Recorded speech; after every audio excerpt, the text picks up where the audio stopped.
Well, I think hip hop music is a modality to be able to frame this generation and understand how to communicate the gospel.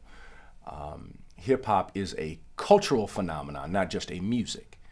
And there are four pillars to hip hop. One being what we would call rapping, is the orality. Two being graffiti, which is kind of the aesthetic aspect of design. Three is DJing, which is technology. And fourth is breakdancing, which is movement. Now, those four pieces are four universals. Rapping, poetry. Everybody can get with poetry. I think some people like "The Lord is my shepherd." That's poetry. And then we talk about graffiti. Some people are, well, I don't want graffiti in the church.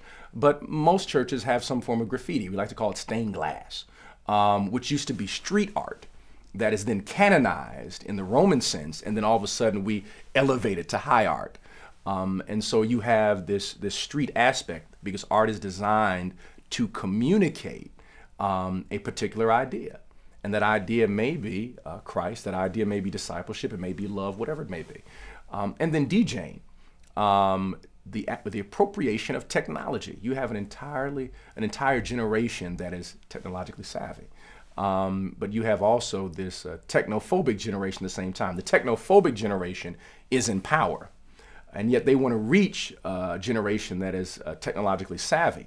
And I always joke and say, you know, don't have someone who cannot work the DVD player run your sound ministry. You know, have someone who is familiar with the technology, because it's not a big deal for them to download.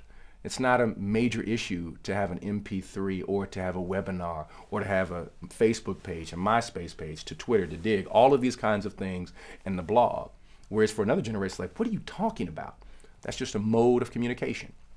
And then finally, dance, breakdancing, and the utilization of dance and worship. So you take those four pillars, and basically you're talking about the motif of liturgy, a liturgy that utilizes poetry, a liturgy that has art, a liturgy that appropriates technology properly, and a liturgy that has dance.